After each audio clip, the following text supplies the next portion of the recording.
From beautiful Eastside Center here in East Peoria, Illinois, it's the Peoria Sunday Morning League Game of the Week right here on Clutch Sports Media. Glad you're with us here on CSM. Should be a good game in the weekly CSM Game of the Week. I'm Jonathan Michael here alongside Charlie Schermerhorn. Two teams that are looking to make a run as the postseason draws closer. The season winding down, only about another week or two until we hit postseason action here in the nation's oldest amateur baseball league. Yeah, should be a pretty good game today. We got two pretty good teams with loads full of good players. Looking forward to it. Really should be, as we're going to get started pretty quickly here. Tin Lizard will be batting first, the visitors and the Titans. And leading off for them will be Braden Brown, number 32, their center fielder. And on the mound tonight for the Kohl's Diamond Gallery Royals, as Brown follows that one off, is Broker Bailey, making his pitching debut on the season. First time we've seen the Kohl's Diamond Gallery Royals today, or this season, I should say. And Brown chops this one to the right side. This should be handled by Troy Westerdahl over at second. Fires it over to his counterpart, Toby Turnquist, over at first base. That's the first out in this one. As Thomas Kruger comes up for Tin Lizard, we'll run you down real quick. The Kohl's defense battery today is Broker Bailey throwing to Rogan Kipp. And around the infield from first to third, it's Toby Turnquist, Troy Westerdahl, Cole Tanner, and Brian Cummings. Around the outfield left to right is Zach Selk, Clayton Welker, and Travis Lutz. Here's Kruger, the right-handed third baseman for Tin Lizard, swinging a hot bat this year, hitting .379 as a homer and 6 RBIs to his name.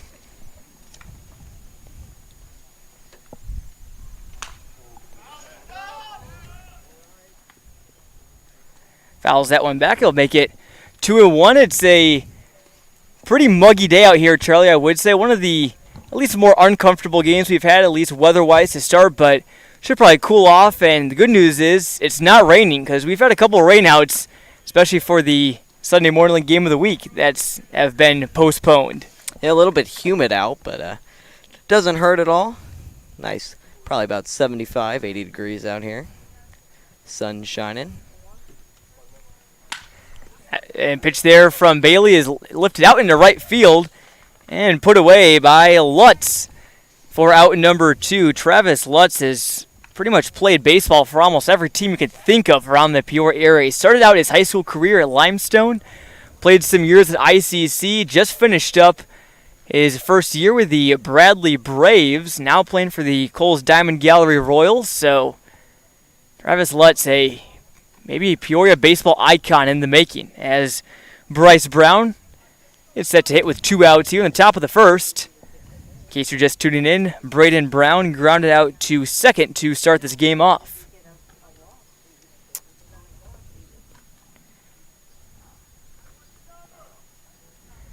And firing it in, it looks like maybe a broken bat, but it looks like it's in one piece. Tough play. Nice pick.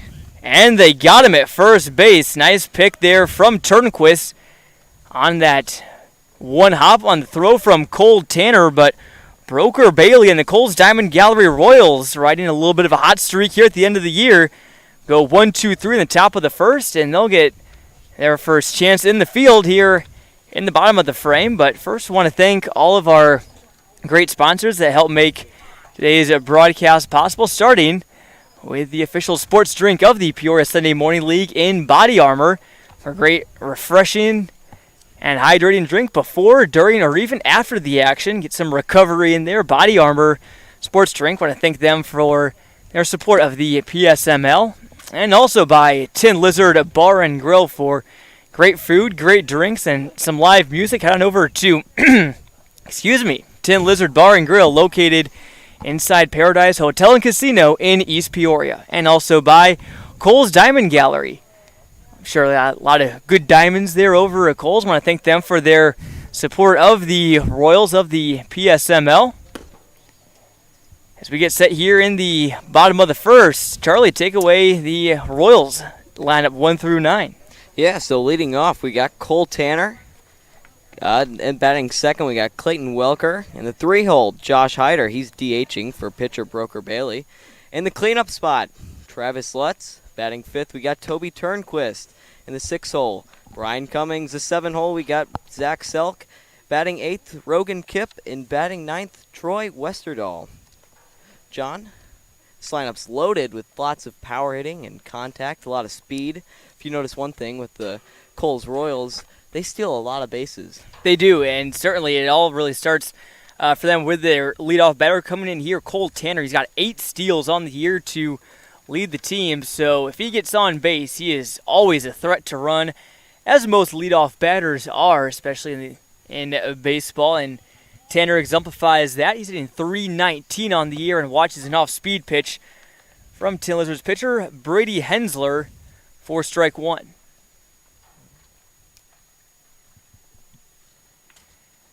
And Hensler deals second pitch, is low and outside. Hensler, a Canton Little Giants alum. 1-1. This one is grounded. Is that just barely foul? It was in fair territory, but just before it got to the bag, hopped over across that chalk line, and Kohl Tanner, instead of having an extra base hit, now faces a 1-2 count. Got to figure with Tanner's speed, he probably would have made it at least at second base. Oh, yeah, 100%. Tanner's got 4 RBIs on the year. Just to prove if he's always been the leadoff hitter, this team's got a lot of depth. A lot of guys looking to get on throughout the lineup if their leadoff hitter is marking in some RBIs on the year. Certainly, Tanner's got 4 of them. Doesn't have any home runs, but has 3 doubles, and again, that average a little over 300. Hensler falls down on the delivery. This one's popped up. Will it stay in fair territory? Not fair territory. Will it still stay in play? That's what I meant to say, and it does. As Kohl Tanner pops out over to first in foul territory to start things off for the Royals. That will bring up Clayton Welker, their center fielder. He's listed as a utility player. Gets the designation in the outfield tonight. Welker, the Williamsville native. Evelyn line right back up the middle, but it should be a simple ground out right there from Driscoll over to Kuzniar over at first base. That's a Metamora alum over to a Canton alum. Lots of middle line I represented here in this game. Seems to be kind of a theme throughout the Sunday Morning League.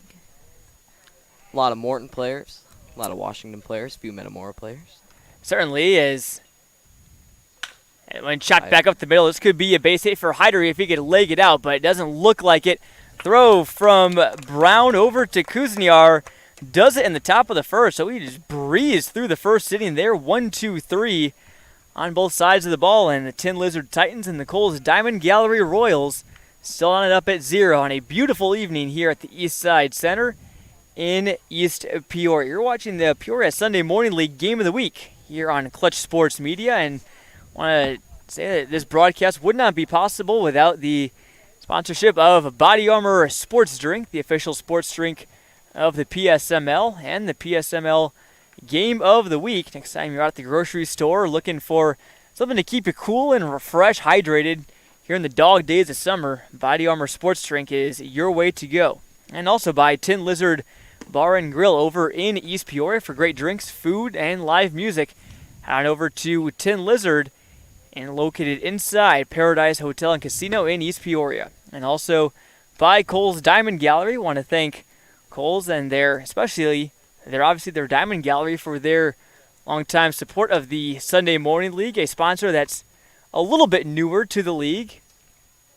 Just came around in the last couple of years, but I want to thank them for their support of the Royals. Again, we encourage you to patronize all the businesses partner with the Sunday Morning League, some good restaurants and other local businesses here in the Peoria area. And, Charlie, we said that, this game is obviously a little bit more important, as is every game near the end of the regular season. Both these teams trying to make a little bit of a run in the standings. Tin Lizard right in the middle right now at 7-6 on the year. Kohl's Diamond Gallery 5-10, but it's got to get hot at the right time, and both these teams are doing that, both riding little win streaks right now. Yeah, it's important that both teams go into the postseason with lots of momentum. You're looking for good innings from your pitchers, lots of innings, a lot of strikeouts, good ERA, but also that from your hitters. You're looking just for a lot of reps. That ball is blasted. And it's hit well into right center, but should be caught, and it is.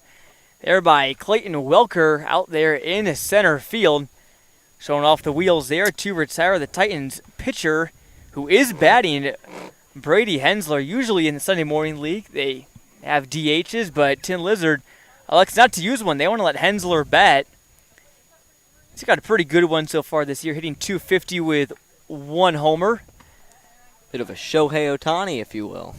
A little bit. Lots of two-way players in the Sunday Morning League, especially for Kohl's Diamond Gallery. A player that you may know very well, Charlie, a Washington alum, Easton Harris. Did a little bit of two-way playing at Bradley this past year. Yeah, he did. I think Easton had a pretty good year on the mound as well as hitting.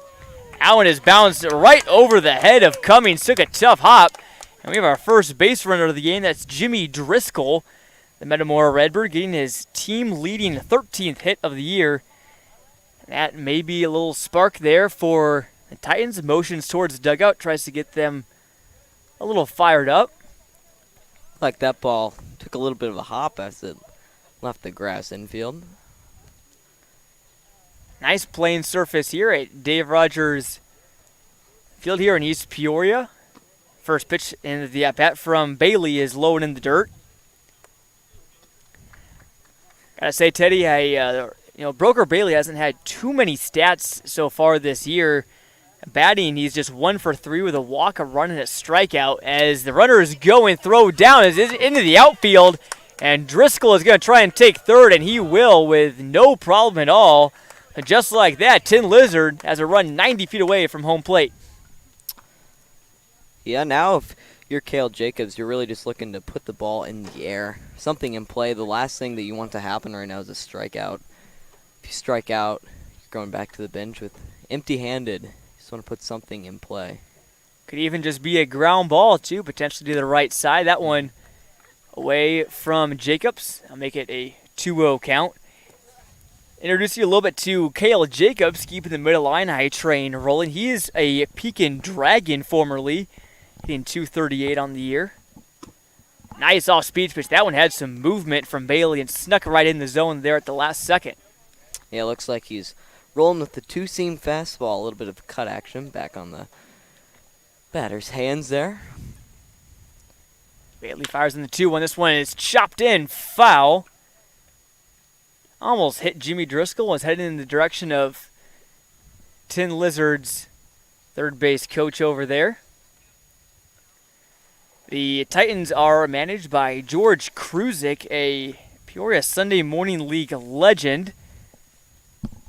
He has a son, Andrew Kruzik, on the team who has played for SIUE and Lincoln Land College. That one, ball 4 to Cale Jacobs. So maybe not the worst situation there for Broker Bailey on the mound, because it sets up the double play potentially if you can get a ground ball here from Jason Kuzniar. Yeah, not at all. Look for a lot of pitches in on the hands or inside. Try to get him to saw something off weakly to shortstop or second base. Infield is at double play depth. Kuzniar, the 7 plays hitter for the Tin Lizard Titans, still in the mix for finishing in the top half of the league. Maybe they win out. They can even challenge for a league title potentially. Jacobs at first says 0 stolen bases on the year, but I wouldn't be surprised if they look to take a base here. Runners on the corners, and there he goes.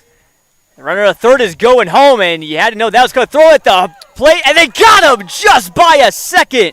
What a throw from Troy Westerdahl at second, and a bang-bang play at the plate goes in the Royals' favor. That's a close play. Driscoll was hustling there, and you see that a lot, especially in really at any level of baseball. Runners on the corners, Send one runner, and as soon as the catcher throws, send the runner on third. Usually it works, but that time it did not. A cannon from Westerdahl over there at second base. That saves a run from being allowed by Bailey and the Royals. 2 outs, and Jacobs now at second base. So you say he didn't have a steal. Well, he got his first one there. Filthy breaking ball by Bailey. That ball had a lot of downwards movement on it. 1-2 here to Kuzniar. Kohls could get out of the inning with this pitch. Winds and fires just a bit high and outside. That should even it up. Due up for the Royals in the bottom of the second. It'll be 4, 5, 6 batters. Lutz, Turnquist, and Cummings. Just one hit so far in the game, and that was Driscoll. A nice breaking pitch from Broker Bailey, and the Royals put out a small fire in the top of the second inning. Great throw from Westerdahl, guns down Driscoll at the plate. Broker Bailey strikes out Kuzniar, the man in scoring position, and we are headed to the bottom of the second, still scoreless here in East Peoria. Got a good game brewing on our hands, Charlie. Yeah, it was quite the eventful inning there. Fortunately for Tin Lizard, did not come out on top for them. It's a great throw. Sometimes a lot of MLB teams, a lot of high school teams, a lot of college teams, especially even seen in the lower levels, like to try that corners action, that stolen base. For sure. Sometimes, though, for the defense, they can hop on that and fake throw back to third, get the runner looking. Yeah, they can. It sets up a pickle there. So, pickle, I got to say, is one of the most exciting plays in baseball. Just no doubt about it. It really puts you on the edge of your seat for sure. And very entertaining. And as we transition here to the bottom of the second, again, I want to thank our sponsors that help make tonight's broadcast possible, starting with the official sports drink of the Peoria Sunday Morning League. It's Body Armor for a great drink, sports drink should say, that's refreshing and hydrating, especially during the hottest days of the year. So I choose Body Armor.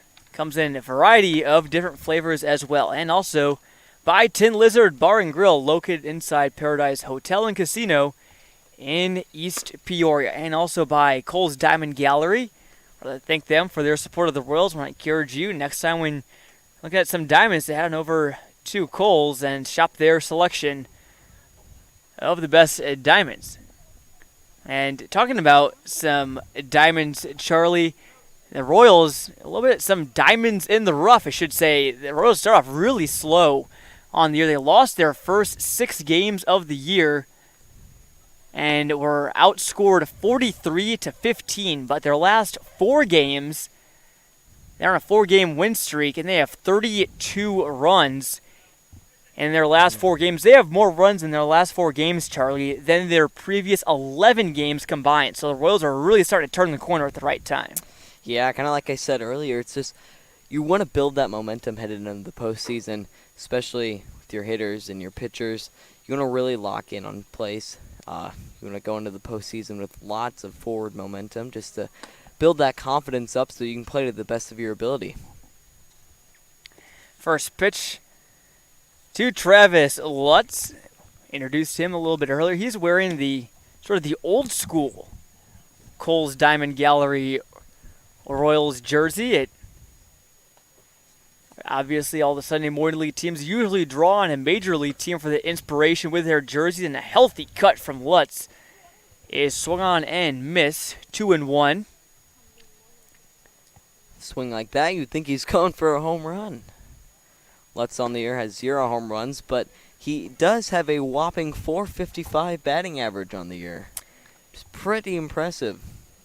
Indeed, Lutz, again, a pitcher at Bradley, but here in the Sunday Morning League, really showing he can get it done batting as well. He did the same at ICC, was a little bit of a two-way player. That one is well outside and will make the count full.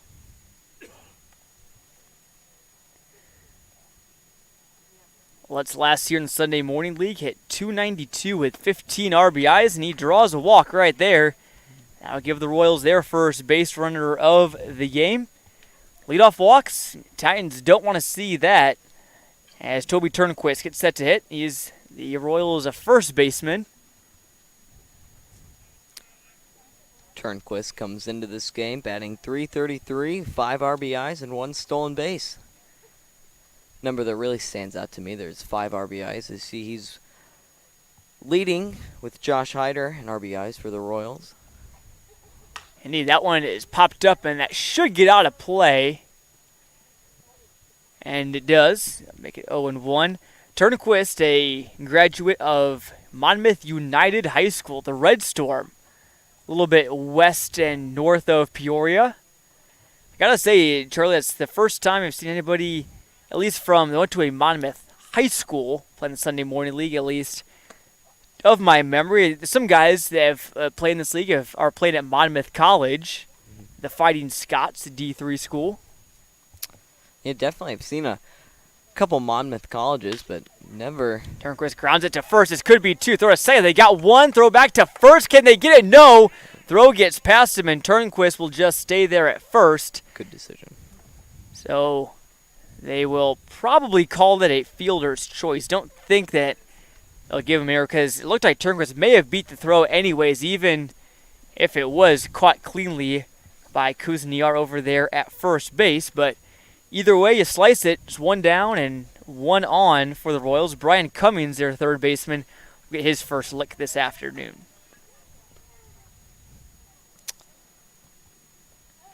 Cummings batting .158 on the year, 3 RBIs, pardon me. Cummings has a good eye. He's got 5 walks to 1 strikeout. So maybe if the average maybe isn't where you want it, you can make up for it by drawing walks. I mean, after all, most of the time a walk and a single function the same. And Cummings looks at a ball there. Another good eye. Cummings, a graduate of Clinton High School, as a throw got past the pitcher there. Turnquist ain't moving anywhere, though, over at first base.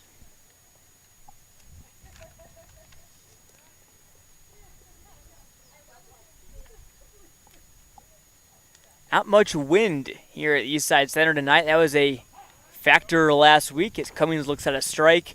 We were seeing some balls leave the yard with frequency. Miller Lite Falcons put on an absolute show the day after the Major League Baseball Home Run Derby. They put out one of their own. I think they hit either 3 or 4 home runs, including one to walk it off in a run rule game. They took down Cruzin's 15-2. Dominant showing. That one is in fair territory. Long throw across the diamond. Nice arm there from Kruger over at third to retire Cummings. Turnquist moves over to second. Yeah, nice play from the two-sport athlete over at third. He played basketball as well in his high school.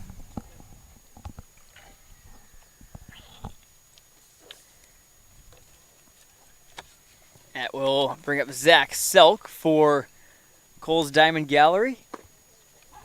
He looks at a strike at the first pitch of the at-bat. Selk still looking for his first hit this year.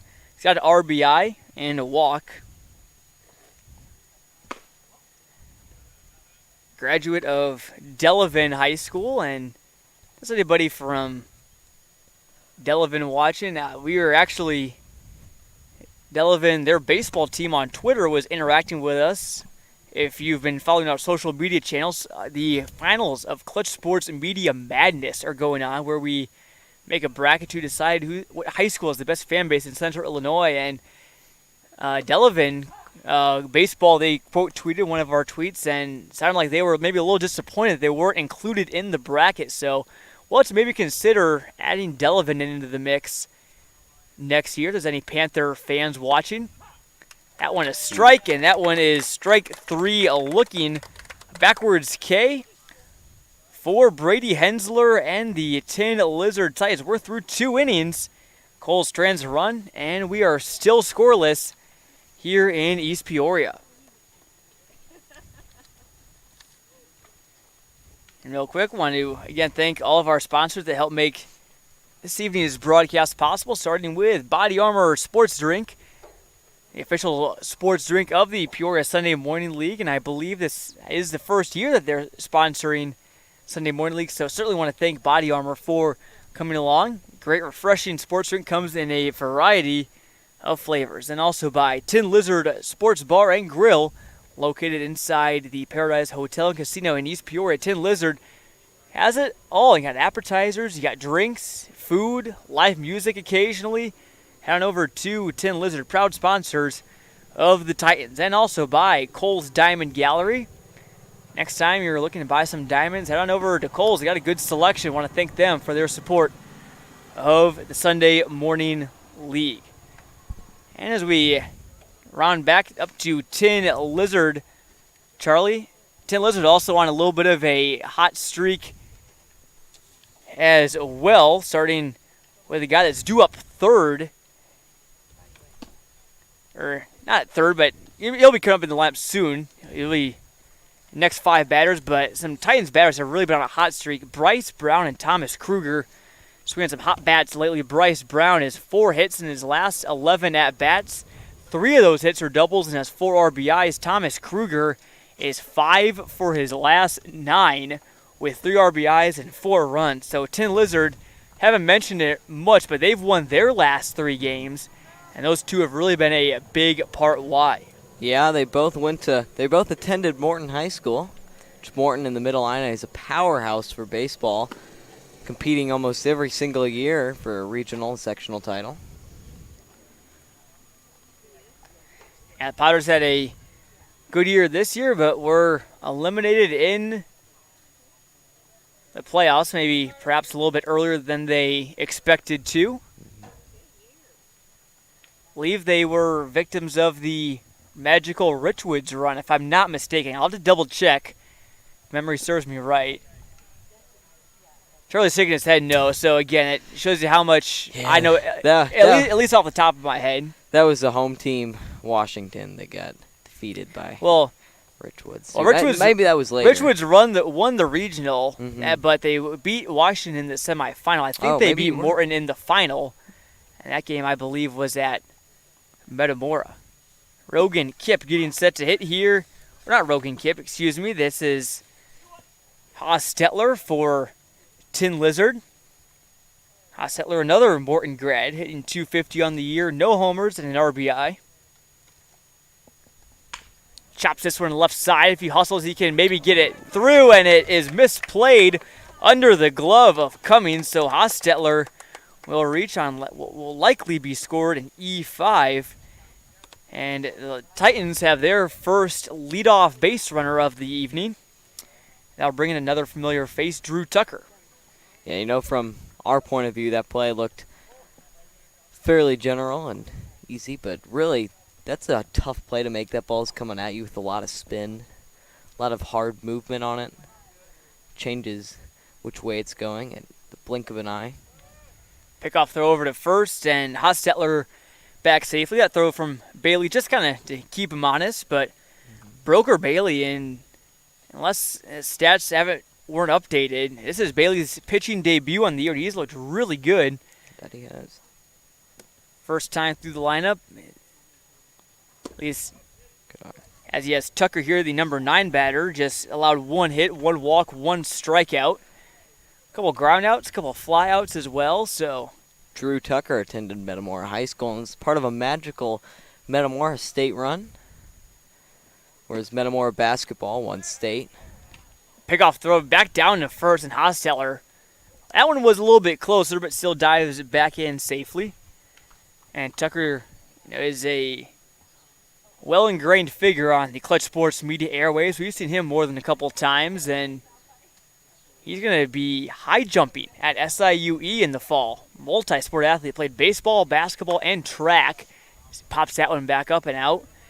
But during the spring, Charlie, obviously baseball and track for boys are both spring sports, and you play both at the same time. Yeah, it's super impressive, especially for such a grueling sport like high jump, when every single day you're going out there and exulting lots of energy out on the track, especially if he's going there after baseball practice.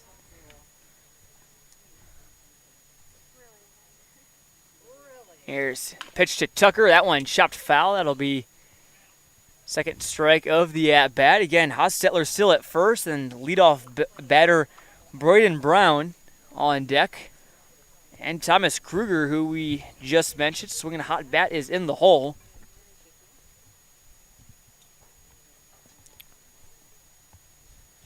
Runner is going.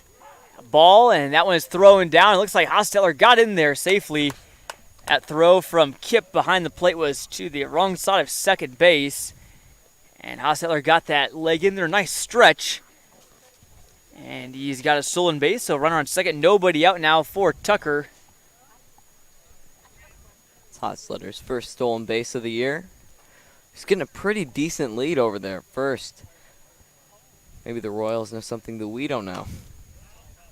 That one popped out from Brown.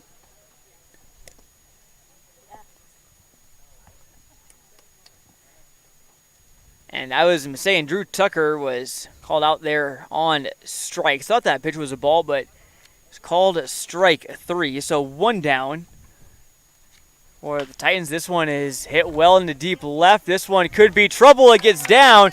This is going to score a run for the Titans. Brown motors into second base, and Hosteller easily comes across. And Tin Lizard draws first blood here in the top of the third. An RBI double from Brown. You know, that was great base running there by Hosteller, as you could see that ball was slicing off the left-handed bat of Brown. He strolls into second there. Age-old question, what can Brown do for you? He can do just that. He can give you the lead. This one hit by Kruger out into center field. Brown will tag up, and he will be in there safely at third base.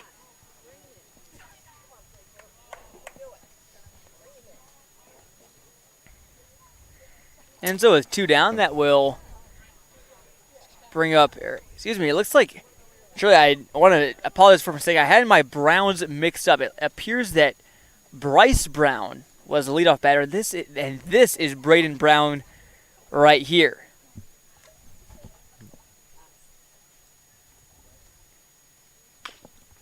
This one is chopped foul. The way I had it on the roster that I had was Braden Brown was number 32. And that's who's batting now, 36.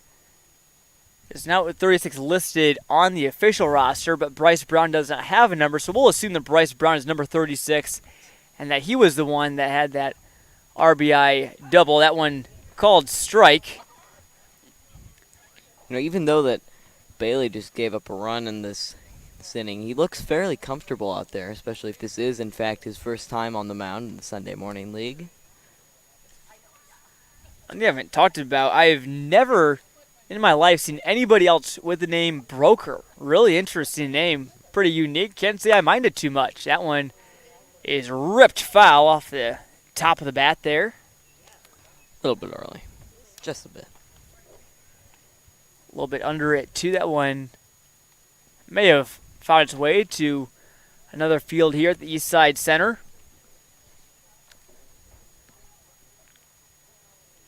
Brown trying to bring in the other Brown there at first. This one chopped weakly to second. First baseman going to have to toss over to Broker. And he got it. That is out number 3. A nice play there. Score at 3-1 from Turnquist over to Bailey. But Tin Lizard gets on the board first. An RBI double from Bryce Brown. As we head into the bottom of the third, Kohl's Diamond Gallery Royals will have a chance to even things up. But before that, I want to thank our great sponsors again that make this broadcast possible, starting with Body Armor Sports Drink, the official sports drink of the Peoria Sunday Morning League, and also by Tin Lizard Bar and Grill, located inside Paradise Hotel and Casino, in East Peoria, Illinois, and also by Kohl's Diamond Gallery, sponsors of the Royals of the Peoria Sunday Morning League. Due up for the Royals here in the bottom of the third, it'll be Kip Westerdahl, and then back to the top of the order, and Cole Tanner. So far, it's been kind of a pitching and defense game. However, that last run scored. Looks to change the tides here. John, I'm a big fan of pitching and defense games, especially in MLB The Show. Yeah? My guy was probably the greatest pitcher I think you've ever seen. Averaging 15. He's got Cy Young. Yeah, 15 strikeouts a game. Oh, my. Yeah. Well, you figure there's 27 outs in the game, and you strike out 15 of them. No mathematician. You can divide both those by 3. That's 5 over 9. You're striking out 55% of your batters, Charlie. That's pretty good. Got me looking like Clay McConkey over there. No kidding. I was about to say, Clay McConkey, you've seen him twice already in the Sunday Morning League Game of the Week.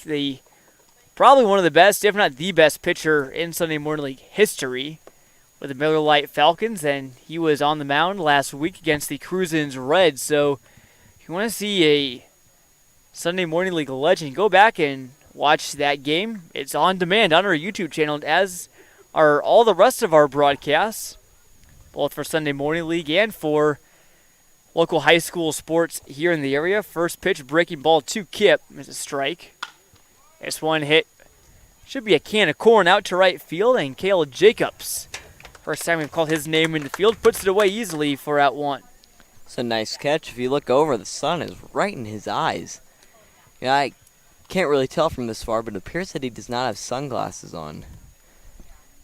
It does not appear that way. It's a nice catch out there, especially when that ball gets lost in the sun. That's one of the worst feelings I think a baseball player can have, where you don't know where the ball is.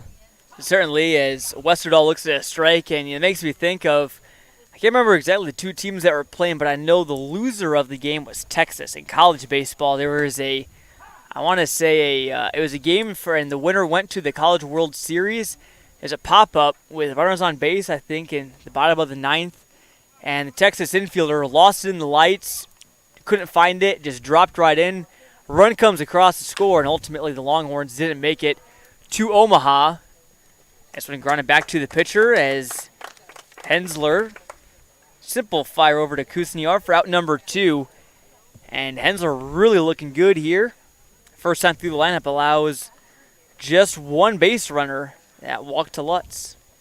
Yeah, Hensler doesn't really throw as hard as some of the pitchers here in the Sunday Morning League, but his ball once again has a lot of movement, which seems to be pretty common in a lot of the veteran players at this morning league. A little maybe 2-seamer there is away to Kohl Tanner.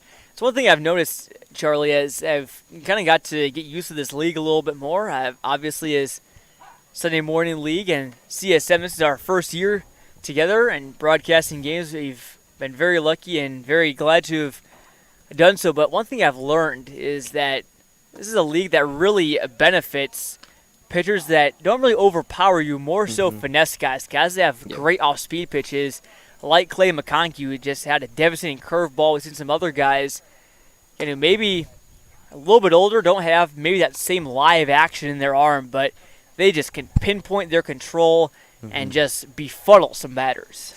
Yeah, for sure. You see that. It's pretty much a theme with a lot of these veteran pitchers here. Sometimes the more effective method of getting hitters out, like just like that one there. That ball, looks like it had a lot of good sinker movement to it. This ball was spinning.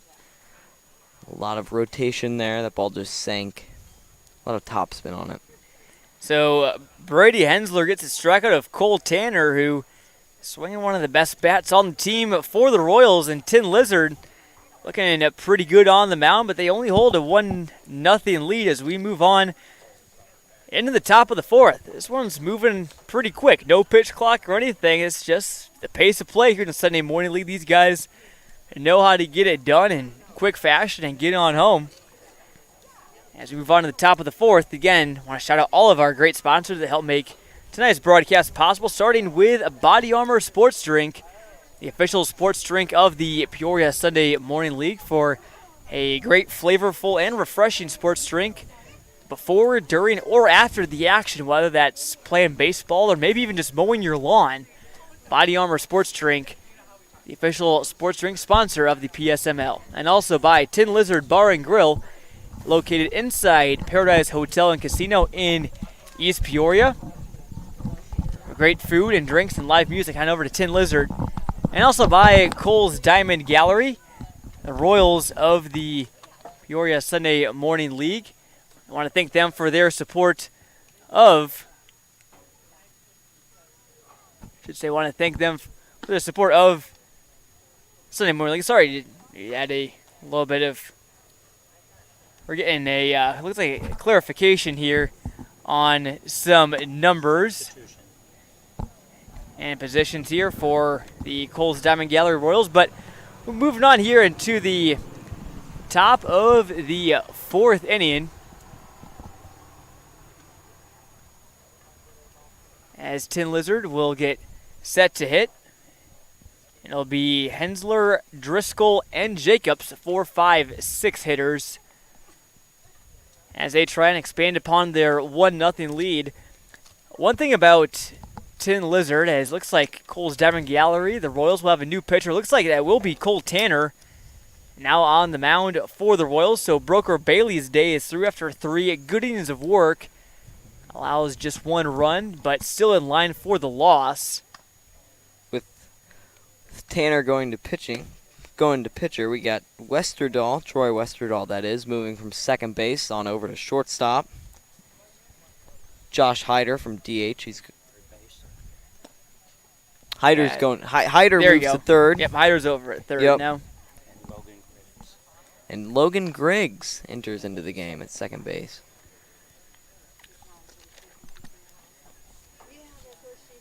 So keep track of all the defensive alignments. We'll see what Kohl Tanner can do on the mound for the Royals. But I was just saying again, Tin Lizard, look at the standings of the Sunday Morning League, and this is probably the time of the year that some of these players and coaches, even fans, are maybe doing some more standings and watching, looking to see where their team will sit heading into the PSML playoffs, which will start pretty soon, coming up here near the end of the month. And Tin Lizard has played by far the least amount of games in the Sunday Morning League. They are 7-6, so they've played 13 games.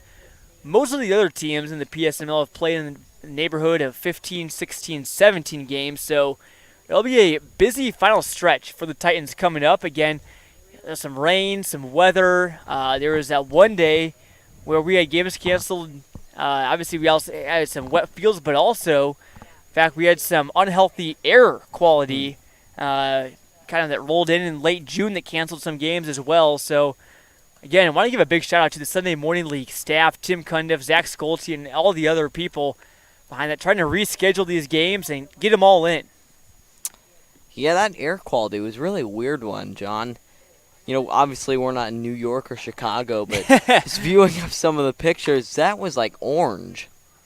It was quite the time, and this one will be a close play at first, but an easy out there for the Royals. Turnquist steps on the bag and didn't even have to stick his foot out as Brady Hensler, the Titans pitcher, grounds out to first. Now I'll bring up Jimmy Driscoll now, who singled back in the bottom, or I should say the top of the second, and eventually was thrown out trying to steal home on that double steal. Driscoll comes in today's matchup batting a solid .273 on the year. 6 RBIs, 3 stolen bases, and a .319 on-base percentage. Driscoll, you can usually count on him for a solid year as he pops this one up and chasing it. That was Turnquist, and he heard him collide in the fence all the way from here, but can't quite make the catch. We'll give him some brownie points for effort. I wanted to see if he was maybe trying to make a catch and flip over the railing. Some people do that. That along with the pickle is probably are probably some of the two of the most exciting plays in baseball. This one chopped up the middle. This is going to be a tough play for their shortstop. Driscoll hustling to first, and he's going to be there with an infield single. So the Titans have 2 hits on the game, and both of them belong to Jimmy Driscoll. Nice job from Westerdahl knocking it down at shortstop, but just too tough of a play to make. Yeah, it was really good effort on the dive there. I like to see it. Great reflexes by him at shortstop, because you got to read that ball off the bat really well. Which way to dive, which way to move, especially when the ball's coming at you with that exit velocity off the bat. And Kohl Jacobs gets set to hit. He walked and stole the base back in the second. Nice pitch there from Tanner. Just gets the outside corner. Jacobs has a 227 batting average and a 304 on base percentage. Pickoff throw to first. What a move there from Tanner. Just blink of an eye. He was turned his body 90 degrees, fired it over to first, but Driscoll's back safely. Does so again. That one was pretty close. Turnquist slapped the tag on him pretty hard. Tanner coming into this matchup has 11 innings pitched, 11 runs given up. 11 innings pitched and 8 strikeouts, 5 walks and a 6.36 ERA.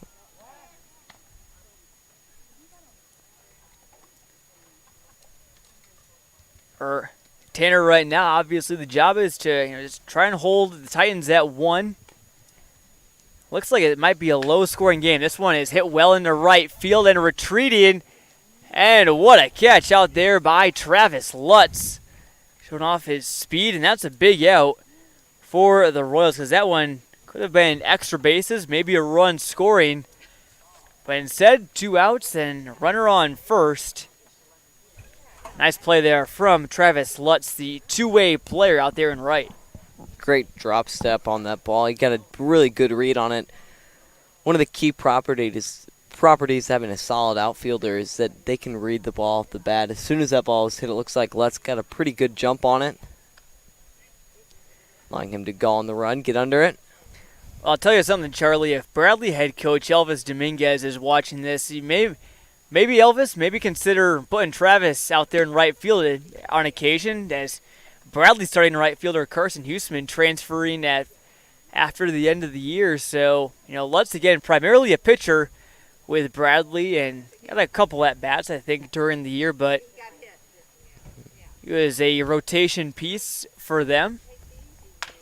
That one shot back to the pitcher, and Kuzniar will be out number 3 in the top of the 4th inning. So Jimmy Driscoll gets on base with another single.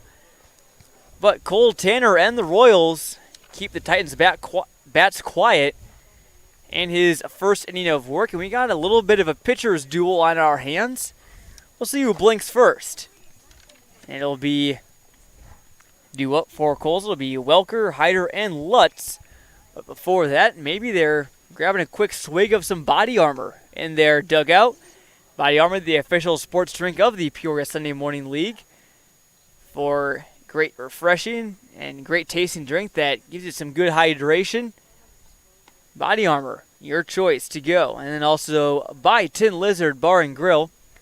Great food, drinks, live music, they got it all over at Tin Lizard, located inside Paradise Hotel and Casino. And also by Kohl's Diamond Gallery. I want to thank them for their support of the Royals and the Sunday Morning League. Kohl's has been a sponsor for the last couple years, but still pretty recent sponsor. I want to thank them for hopping aboard. Interesting fact, Charlie, is Kohl's they've been a sponsor for the last couple years or so, but before that, the Royals, they were under the franchise, their name was Pitcher Perfect.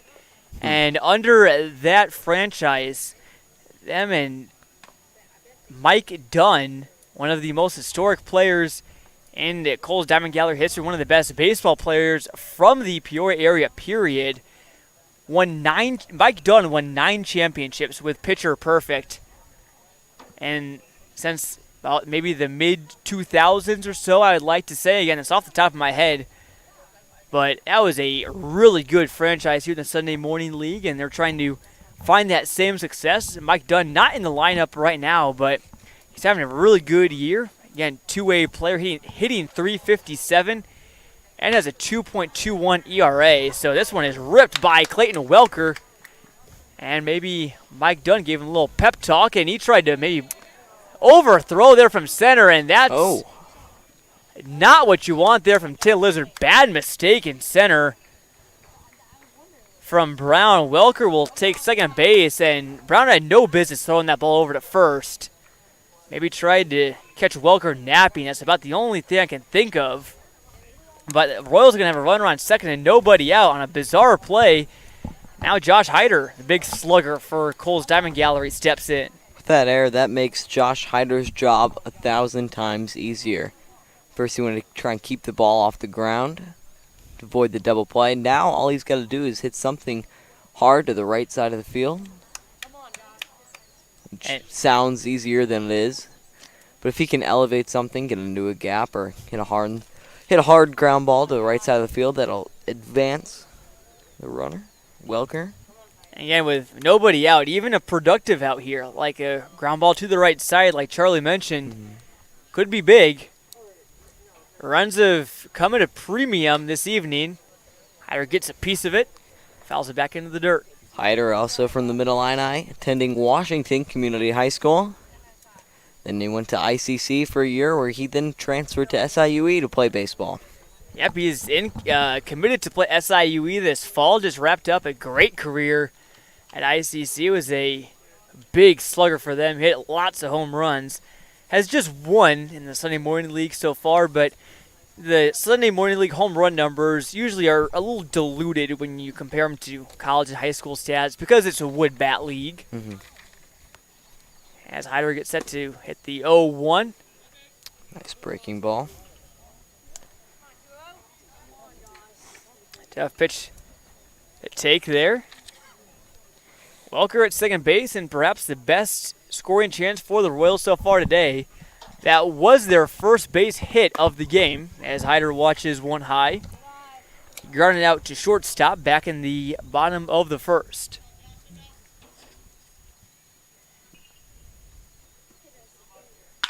This one hit well in the left field. This might score a run. Hyder base hit. Welker is around third. He's digging for home. It's going to be a close play, but it throws well offline.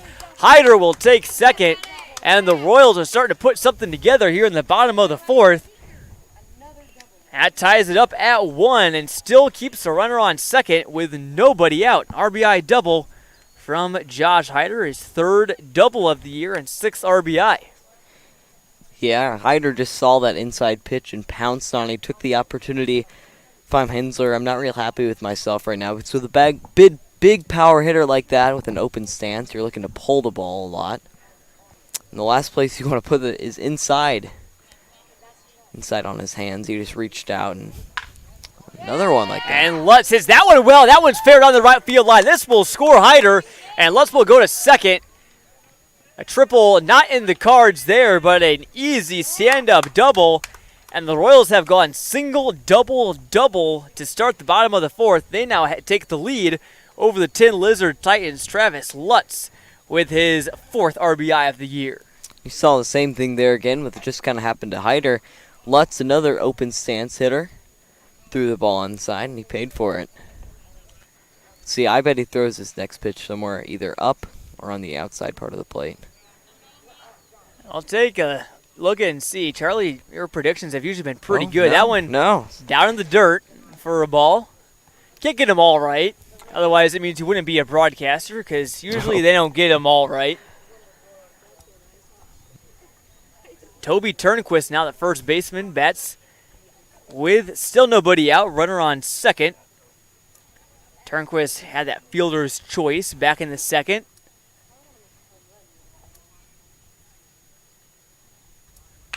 That one loading, half swing. This will be a tough play for their shortstop Brown, but they get him over at first base. Nice play there from Brown, and Turnquist grounds out 6-3. Lutz moves over to third base, so you don't see that too terribly often where ground to the left side, runner moves over, but on short ground balls like that, it's certainly more doable, as we'll see Logan Griggs, substitution, getting his... Griggs batting .200 on the year. Oh, and a collision along the first base line, and good sportsmanship there. That was certainly unintentional. We'll see what happened there. That was a ground out, and looks like Lutz came across to score, so just call that ground out to Didn't see if that was the first baseman or the pitcher, but it grounded out unassisted. And Lutz comes across to score, so that'll make it 3-1 Royals. And base is now empty and 2 outs. And blank slate for Zach Selk. You know, John, one thing I want to point out is the incredible base running of Travis Lutz.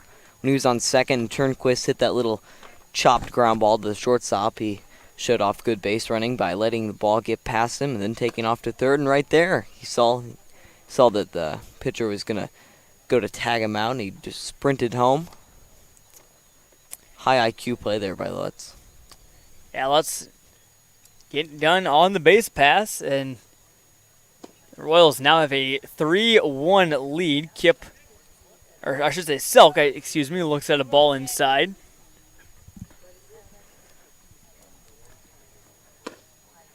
That one on the outside corner for a strike. That'll make it 2-1. That one ripped right up the center.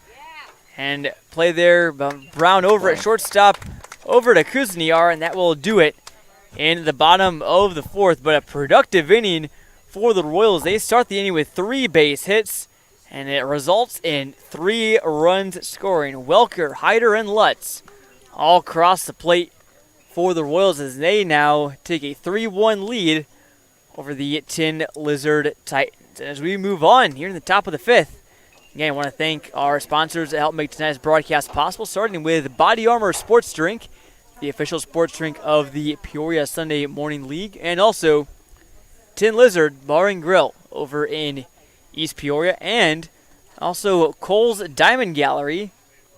Heading over to Kohl's. Good selection and some of the better diamonds you'll see around town. I want to thank them for their support of the PSML.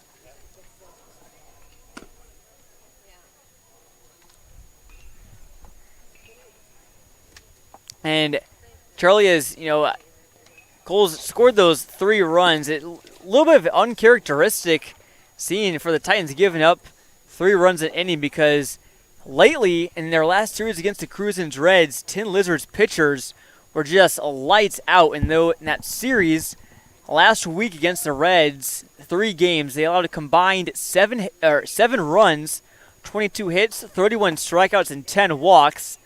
So you average that about 10 strikeouts a game, only about 2 runs a game. And the Reds, it's even more impressive because Cruisins leads the league or is in the top 1 or 2 in most offensive categories. They lead the league in batting average, hits, and on-base percentage. So the fact that Tin Lizard was able to do that against such good competition really has also helped them propel their 3-game winning streak. Yeah, I like that you pointed that out. Pitchers don't get enough credit sometimes. If you look at the stats for the Royals pitchers, or not Royals pitchers, Tin Lizards, you see that their ERAs have been dropping and dropping over the course of the season, as you just mentioned against the Reds.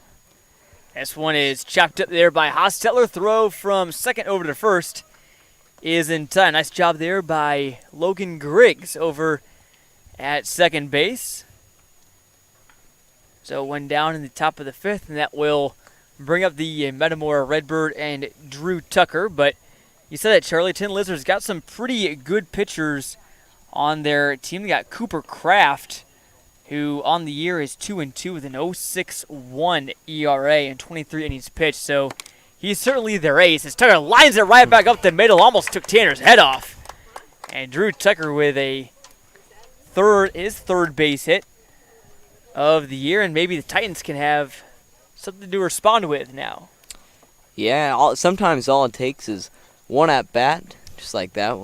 We saw Drew Tucker to spark him off, or one game even with the Tin Lizards. One game or one at-bat or one strikeout, whatever, can really just change the momentum of any game or any series or even any season, because once you get off to a small start, it's kind of like making your bed in the morning.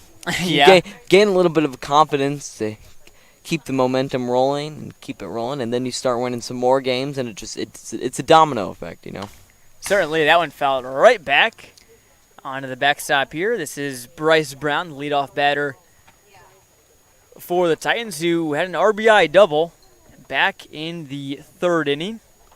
He's swinging a great bat this year. He leads the team with 9 RBIs, 6 doubles, and 6 stolen bases. Actually, he's now at 10 RBIs, including that one that he had not too long ago. Yeah, certainly swinging the bat good of late.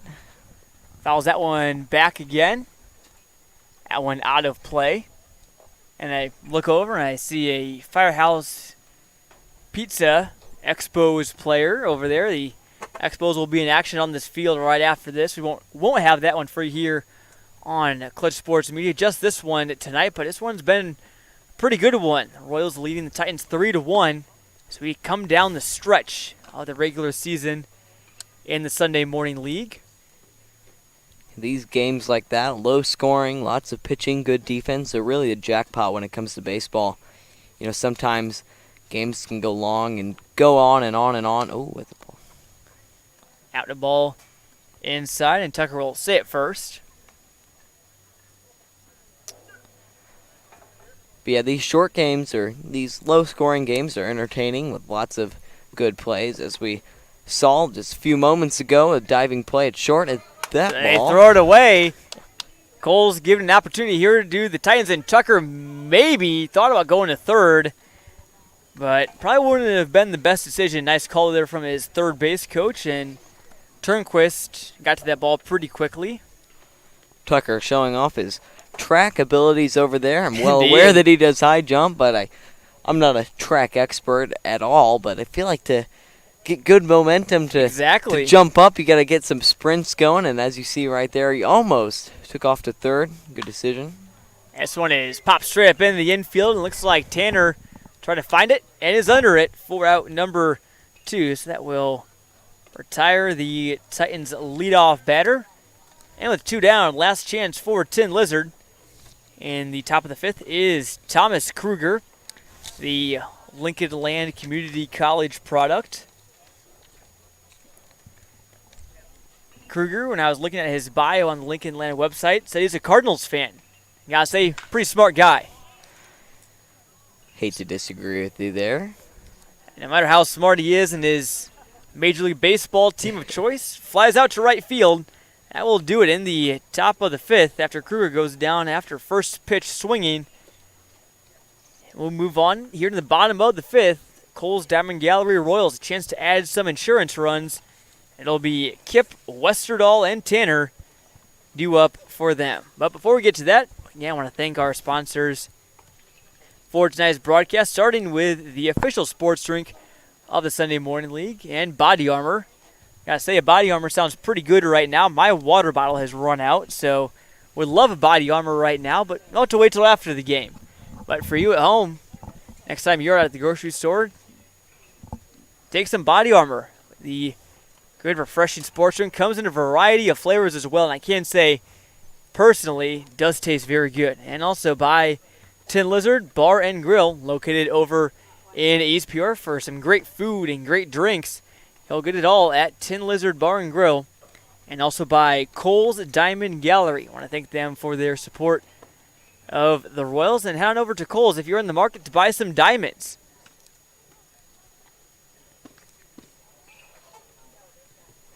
You know, John, earlier we were talking about Major League choices. Personally, I'm a big White Sox fan.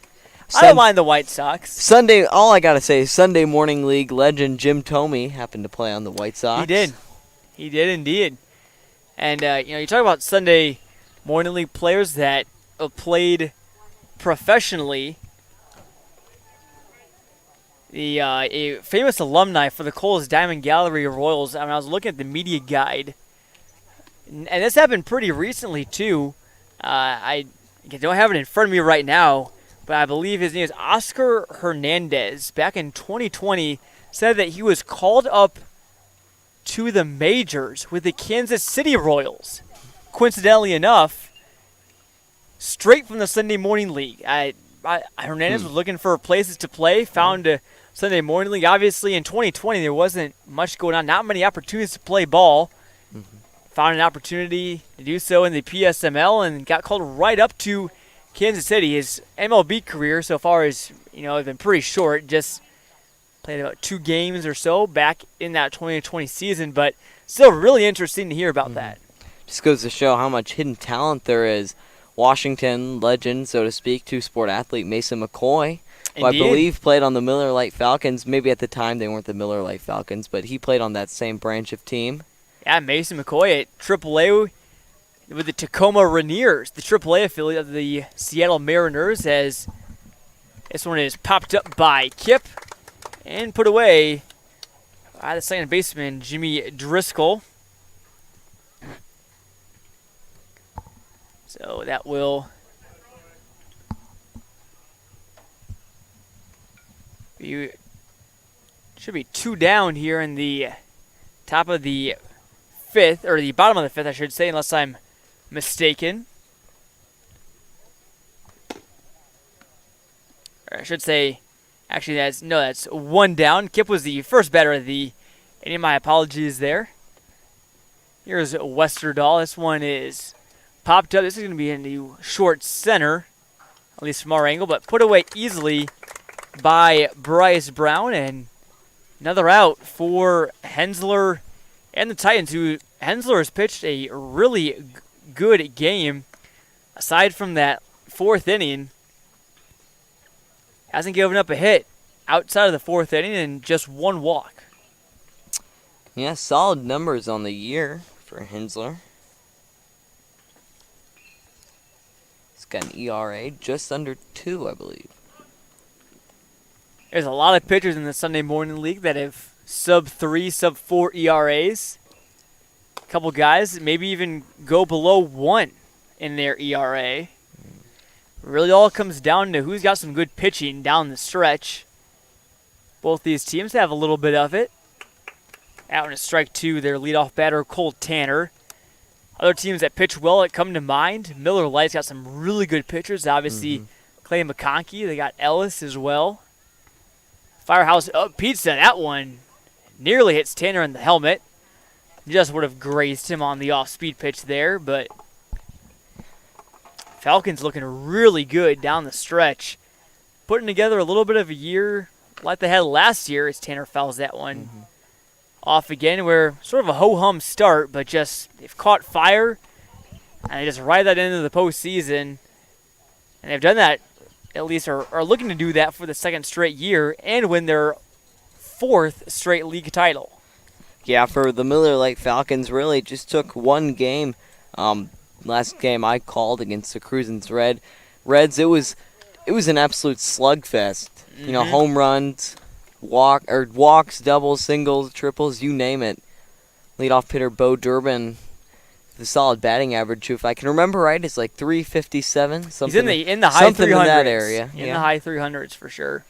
He had 4 doubles, or 3 or 4 doubles, and 3 or 4 at bats, or something like that. Yeah, went 3 for 4, and his first 3 at bats were all doubles. So that was something new. We saw as Kohl Tanner gets on base via the walk for Kohl's Diamond Gallery Royals. Yeah, that really last week, Charlie, neither one of us expected such a wide margin in that game, because Cruisins, they were on top of the league. They were just really looking good. They were 11-1 at one point, but Reds are going to be looking to turn things around. They've lost their last 4, so that now the league is a little bit all wide open. You got Cruisins and Miller Lite close behind Firehouse Pizza, who is leading the league currently, but Miller Lite Cruisins right behind. This one ripped well by Welker, and maybe a 2-out rally going here for the Royals.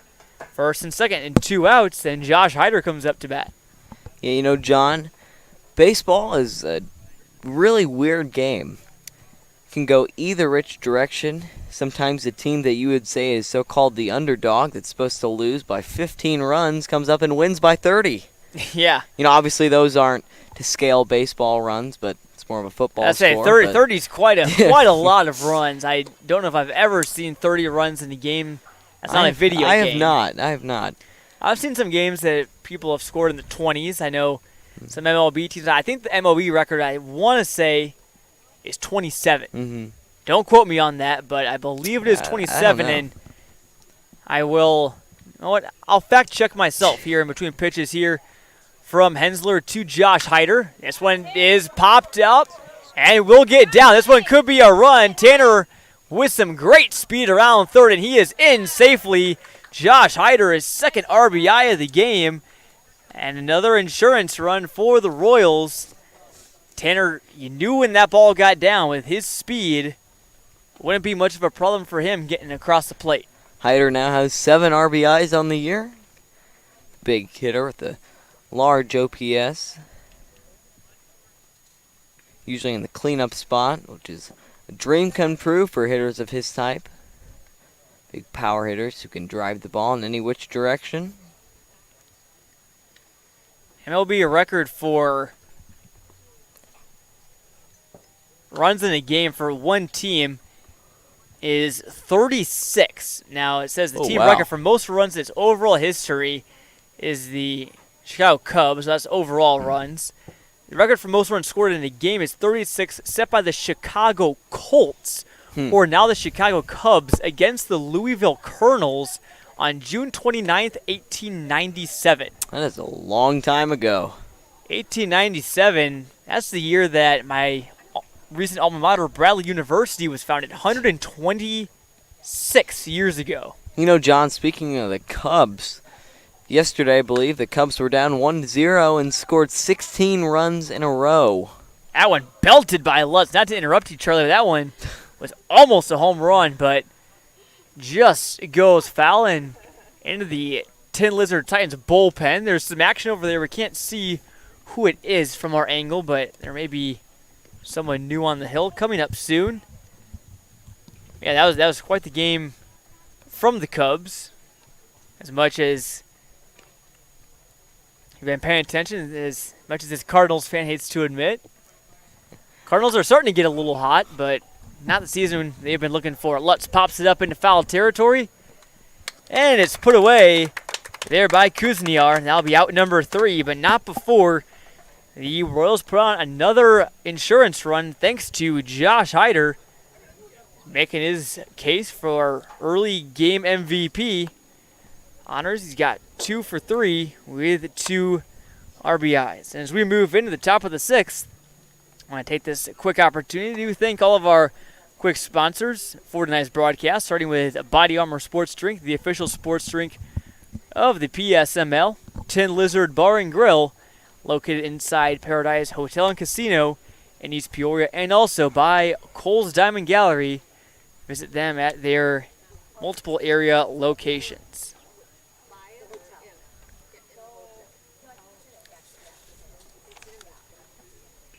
Top of the 6th inning. Now we're 14 minutes into this game. Started at 6. Remember these, in case this is your first time tuning into a PSML game, these are 7-inning games. Although opportunity to go to extras, you never know. The game coming up after this, the 8 p.m. game. Again, we won't have that for you, but that game is going to be the Firehouse Pizza Expos against, looking to see and double check who it is. The Expos are taking on the Cruisins Reds. That should be a great game. Definitely want to head to the Sunday Morning League website and check out the results of that other action around the league tonight. The Miller Lite Falcons are playing the Move Smart Mariners over at ICC. And over at 8 p.m. at ICC, the Falcons will play the second half of a doubleheader, but not against Move Smart. They're taking on the Poor Bros Jacks. We're kind of jockeying with Tin Lizard for position in the middle of the Sunday Morning League standings right now. It's about a handful of games more left for the playoffs start again. Every team qualifies for the playoffs. It just matters what your seed is. It's double elimination, so a loss doesn't knock you out, but 2 will. As Braden Brown gets set to hit for the Titans. Nice breaking pitch there from Cole Tanner. Out in his 3rd inning of work. John, you know, the sun just came out a little bit. Feels good. Illuminates the field. Does indeed. It's starting to get a little less muggy. Outfielders, though, And maybe infielders too, if there's a big infield pop fly. Maybe not quite liking that so much. Yeah, you know, I'd much rather, from my experience in baseball, it wasn't really long lasted, but when I did play, I much rather would have preferred to play in the sun rather than the dark, because you know those lights sometimes are a lot harder to see the ball. They make it glare, and they're super bright. However, with that being said, it does not make the outfielder's job easier at all.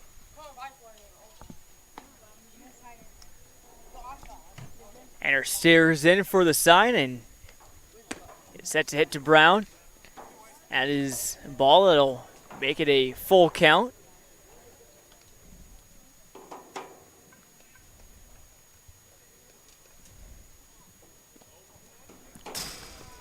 That one back to the backstop, so Brown will get on base the easy way. That collision between the ball and the fence. May have heard that one pretty loud. That one is pretty close to our field mic. Set up right behind the chain link backstop here. Nice crowd here on hand. A couple dozen fans for both teams. And one thing I've noticed about Tanner is he's doing a pretty good job of hiding the ball. As you see. Ensler hits with this is a little banana ball out into the outfield. It'll get down. And Brown he would have been dead meat at third. But wisely turns around, heads back to second. Don't want to bite off more than you can chew because the Titans are in business now with 2 runners on and no one out. And Jimmy Driscoll, looks like this is going to be a pinch hitter for Tin Lizards. This is Griffin No from Titans number 24. He's a alum of DMAC. So some Heart of Illinois representation. No comes in batting 107, but don't let the average fool you. He has 5 stolen bases on the year. A lot of speed in those legs. Also got good eye, too. 9 walks on the year. That actually leads the team. So interesting choice to pinch hit for Driscoll, who's been 2 for 2 today, but maybe the Titans just want to maybe switch things up. Maybe they figure that Tanner and the Royals pitchers are maybe starting to figure out Driscoll after 2 times through the lineup. You know, John, I don't really know if No's... Well, it's kind of a pun, but I don't really know if No is in here to necessarily hit the ball. I think maybe we're looking for a bunt opportunity. Potentially. Especially if he has that many stolen bases, you can infer that he has good legs on him. Appears he's not bunting those. He's taking some hacks. He's not squared up to bunt yet. 2-2 count, and he definitely won't be doing it now with 2 strikes. No. Oh, will the substitution by the Titans pay off? We'll see. And the 2-2 is popped up by No, but it's in a little bit of no man's land. Again, no pun intended. That one, though, is caught by Selk over in left field for out number 1. The all-important first out. Royals just got it there. Sets up potential double play. We'll see what Cale Jacobs can do. You know, earlier I was kind of talking about how Tanner is doing a good job of hiding the ball as he gets it out of the glove. It appears that all of the Tin Lizards players and offensive hitters are doing a good job of timing up the ball.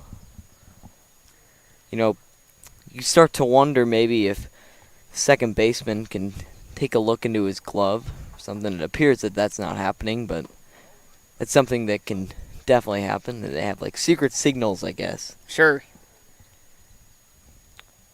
Jacobs looked at a breaking pitch there, low and in for ball 1. One's wild there on your score bug. Runner is going over to third, and he'll be in easily. Braden Brown got an absolutely amazing jump, and there was just no chance to get him over at third base. He was over halfway there by the time that Tanner had released the ball. John, that was pretty good base running. Tanner stopped looking back at second base there. Let him to get a pretty big lead. You know, I 2 ideas I have. Whether that was maybe a forced block opportunity. Mm-hmm. Try to get him to step off and balk and move both runners. Or whether he just got a really good jump as he noticed that Tanner wasn't taking a look and checking back at second base rather than just first. But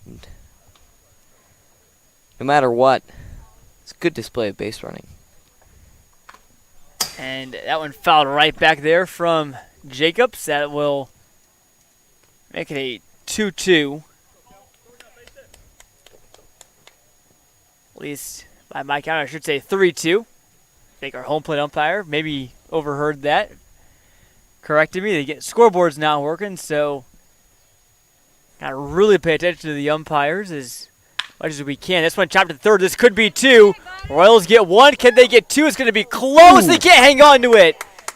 And the Titans are going to score a run. That one just squirted out of the glove of Turnquist. The throw is in the dirt from Griggs. Royals still get 1 out and only allow a run, but it's got to feel good for Tin Lizard after giving up that run in the bottom of the 5th. And they get it right back on an FC 5-4. That's how you would score that one. I'll bring up Jason Kuzniar or Kuzniar. Want to make sure I pronounce it right. I figure it's probably one of those. The catcher from Canton. Canton natives batting .211 on the season. 3 RBIs and 1 stolen base. .227 on base percentage. That one fouled off. Make it 1-1. One thing I've noticed with Jason Kuzniar is that he's pretty aggressive at the plate. As you can see, is the fairly little differential between his on-base percentage and his batting average is just 16%. Shows that he likes to swing a lot. Indeed. Maybe doesn't have one of the greatest of eyes.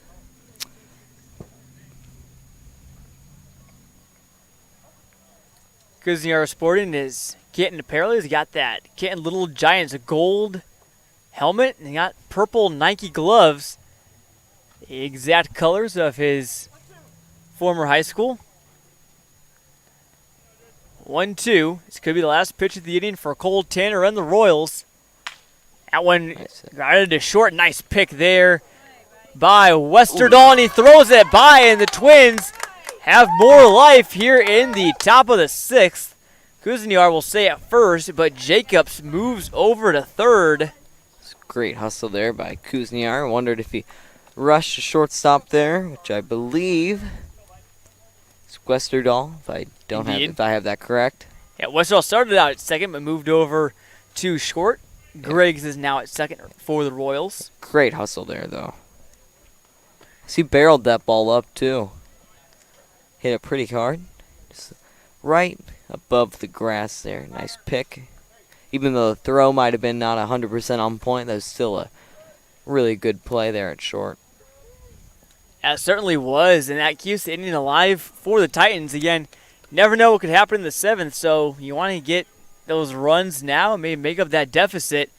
The tying run is on first, and Hostetler, the catcher, and this one's popped up. Again, the first baseman Turnquist get to it. It's going to be a possible collision, and he comes away with it. Toby Turnquist collides with his catcher, Rogan Kipp, and that'll be the end of the inning. A great play. Maybe the two will laughing that one off, and Kipp probably complimenting Turnquist on that nice catch, and that gets the Royals out of a little bit of a jam. But the Titans strike with a run. Jacobs brings one in on the fielder's choice, and it's 4-2. Kohl's Diamond Gallery Royals in the driver's seat. And they'll get their last licks, assuming the Titans don't tie it up in the top of the 7th, but you never know. And again, I want to thank our sponsors that make tonight's broadcast possible, starting with Body Armor, the official sports drink of the Peoria Sunday Morning League. I want to thank them for hopping on board with the PSML this year in their 108th season. PSML, the oldest amateur baseball league in America, and we're glad to have Body Armor sponsoring the league. And also by Tin Lizard Bar and Grill over in East Peoria for great drinks, food, live music. Head on over to Tin Lizard. Next time, maybe you're at Paradise Hotel and Casino, or just go on over to Tin Lizard and skip the hotel and casino. Do whatever you want. And also by Kohl's Diamond Gallery. If you're in the market for some diamonds, some fine jewelry, head on over to Kohl's Diamond Gallery. Thanks for their support of the Sunday Morning League. Looks like we have potentially a new pitcher for the Tin Lizard Titans, and it looks like this It's the manager. might be, yes, this is Mike Kraft, Sunday Morning League long-time pitcher. He's an attorney, 54 years old. He joined the league in 1988, a two-time Player of the Year, and his third in career wins in the Sunday Morning League. So the Titans trying to hold the Royals to 4 runs, and they'll give the older fella Kraft, a legend in his own right, still kicking, still playing, a chance to lock them down at 4 and keep their hopes alive going into the 7th. You know, Kraft is going to look a lot like Clay McConkey. A lot of off speed and some good movement. As he's warming up, I take a look at the fastball. Looks like that ball had some two-seam trail action on it, and the curveball had a lot of good drop action on it. It certainly did. Kraft can still haven't moved. He's only thrown 1 inning on the year. He gave up 4 hits, but also had 2 strikeouts as well and 3 earned runs. And he'll face, for the Royals this inning, he'll face, looks like Turnquist, Griggs, and Selk. As Turnquist flies into center field. Easy catch there for Bryce Brown in center. I'll bring up Griggs. And Charlie, we talk about it seemingly at least every week, almost every other week. Well, I think one of my favorite things about the Sunday Morning League is it's just a melting pot of players, at least age-wise. You got guys like Drew Tucker, who are 18, 19 years old, coming just graduated high school, have their whole life in front of them. Then you got Mike Kraft, who's about as old as my dad. And he's still playing and still pitching pretty good. There's only maybe a handful of guys that have, pitched, for or played for a couple of decades in the Sunday Morning League, but Kraft is one of them. As Griggs gets set to hit, he chops this one to short. And Brown over to Kuzniar, and 2 quick outs here in the bottom of the 6th. So Mike Kraft just moving right along. Here's Dalton Miller, now number 8 for the Royals. He's up to bat, batting 182. Be a pinch hitter for Zach Selk. Real quick, some position changes for the Tin Lizard Titans. Brady Hensler moves to DH. Griffin No, who pinch hit for Jimmy Driscoll, is in left field now. And Drew Tucker, who was starting the game in left field, is now at second base. Some late game defensive changes. This might be the last time they'll be in the field, but we'll see what the Titans have to say in the top of the 7th. Nice breaking pitch from Kraft right down the middle.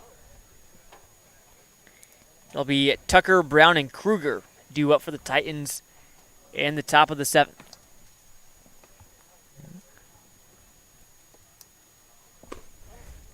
Miller looks at a ball low and away. The Royals, next inning, I wouldn't be surprised if we get an entry from pitcher Mason Dietrich. Looks like he has his X. And his entry might be imminent as Mike Kraft, the ageless wonder at 54 years old, goes 1, 2, 3 in his second inning of work this year and holds the Royals to 4 runs. We'll see if he did enough to keep his team alive. Tin Lizard needs 2 runs to extend the game, 3 runs to take the lead. This game is big coming down the stretch here in the Sunday Morning League. And again, real quick, want to, first of all, before we get to our ads, I also want to thank all of our hardworking crew that helped make really helped make tonight's broadcast possible. Wouldn't be able to do it without them. Our producer, Teddy Ball, here at the sticks on our computer, controlling our graphics and everything. and Patrick Huber. Up top of the bleachers running our camera, and my broadcast partner, Charlie Schermerhorn. I'm Jonathan Michael from Clutch Sports Media. And again, we want to thank our sponsors for tonight, Body Armor Sports Drink, the official sports drink of the Peoria Sunday Morning League, and also Tin Lizard Bar and Grill over in East Peoria, inside Paradise Hotel and Casino, and Kohl's Diamond Gallery. Last but not least, check them out as well. On a real quick, want to say on a non-Sunday Morning League related note, exciting time here at Clutch Sports Media. Can't say what we have exactly in store. That's a secret, but that secret will be revealed on Monday. So a new era for CSM. Lots of new exciting announcements coming up. You're going to want to stay tuned to our social media channels. High school sports season is coming up. First games or golf matches getting underway on August 10th, not too long from now. Soon afterwards, football, volleyball, boys soccer all starting up as well. And stay tuned to Clutch Sports Media again. Clutch Sports Media on Instagram, Clutch Sports IL on Twitter.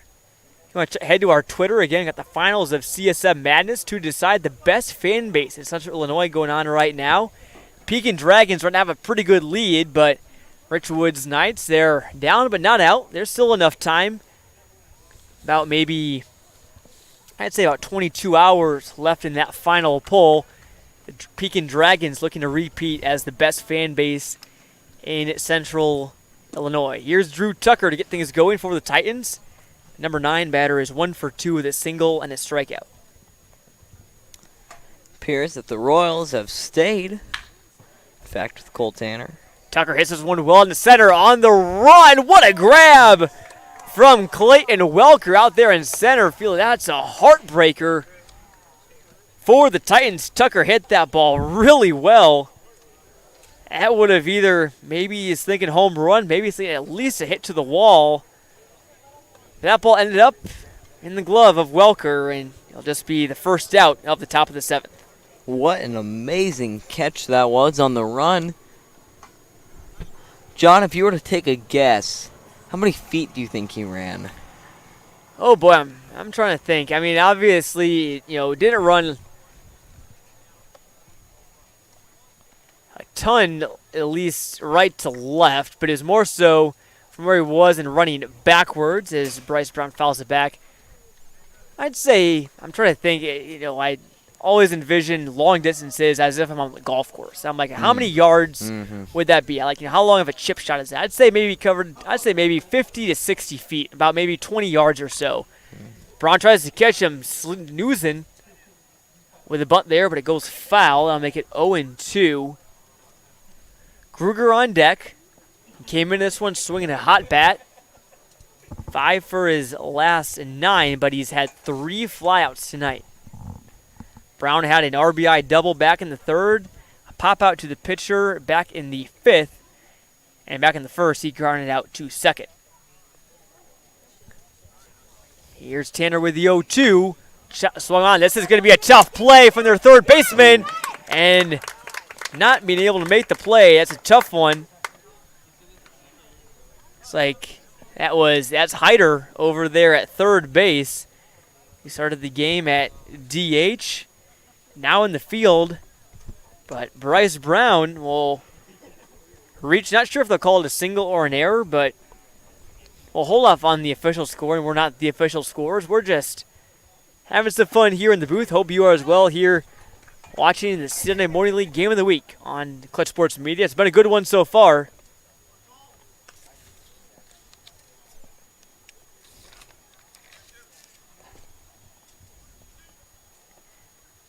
One on, one out. Royals looking for a ground ball here. Pickoff throw, and Brown is back safely.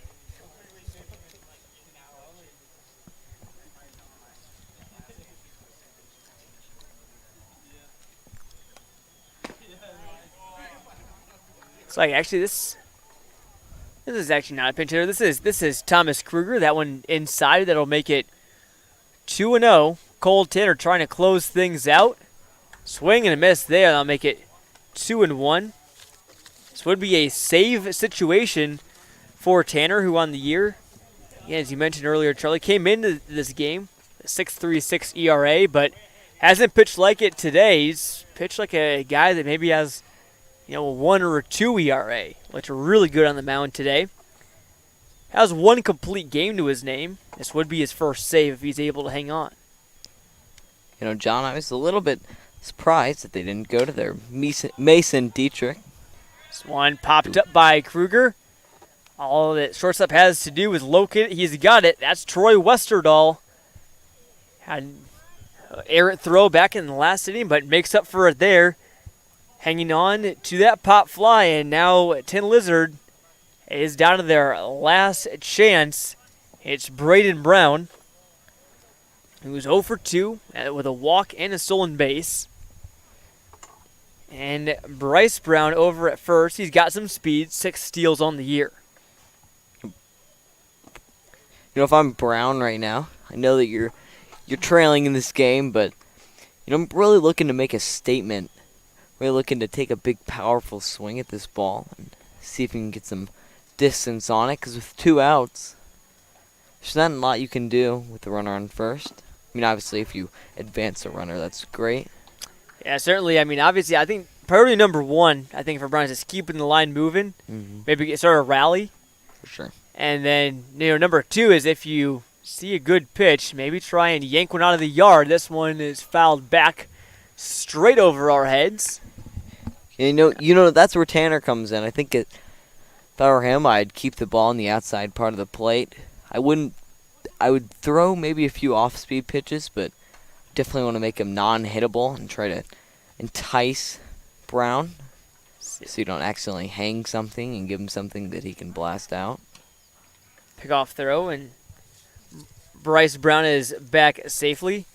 Braden Brown, though, ahead in the count. So we'll see how much Tanner tries to maybe play around with him. Wind in the pitch in the dirt. It'll be a real hitter's count now for Braden Brown. 3-1, maybe 3-2. Don't expect him to take anything off either, because you don't want to give him something he can. That one. That ball. Now it's definitely 3-2 after that foul ball. So, pressure patch situation here at the East Side Center. Both teams desperately wanting to win. To try and move on up. Play for position. Sunday Morning League playoffs coming up. Tin Lizard looking to stay above 500. Kohl's Diamond Gallery looking for their 5th win in a row. The full count. Outside, and must have been mistaken. It must have been 2-2. Now it's for sure 3-2. My apologies there, folks.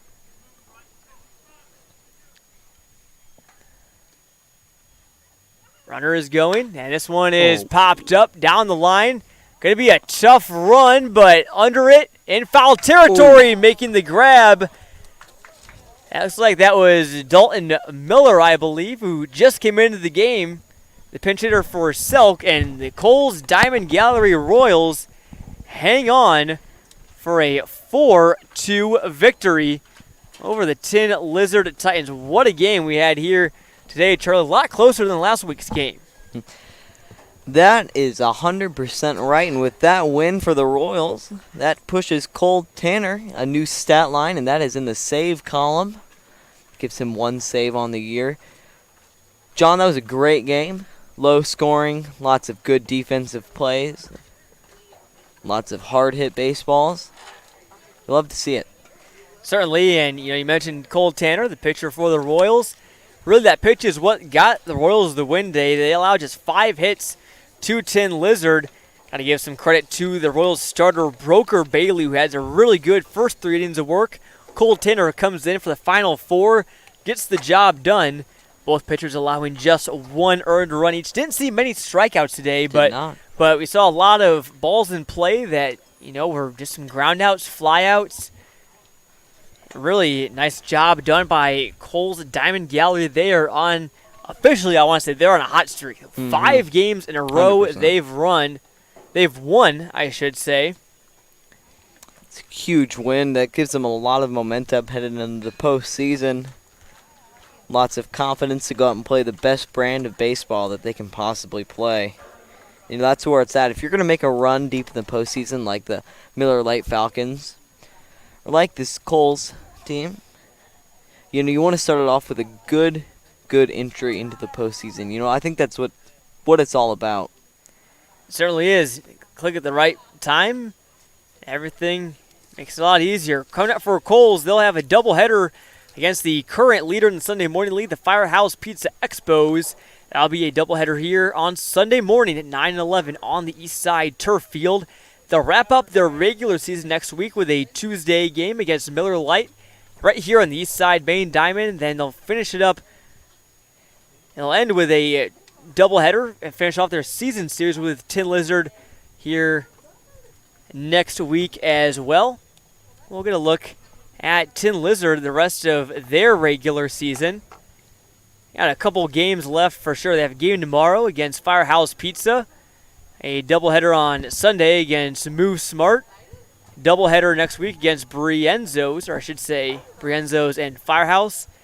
And then 2 games on Wednesday against Kohl's and a game against Miller Lite. So busy end of this year for Tin Lizard. They're hanging around in the middle of the pack, trying to fend off the Royals, who stay hot in the Sunday Morning League game of the week. I want to thank all of you at home who tuned in and watched. It's been a pleasure spending my Wednesday evening alongside you. And for all our broadcast crew, Charlie Shermerhorn, Teddy Ball, Patrick Huber, I am Jonathan Michael saying so long from East Peoria.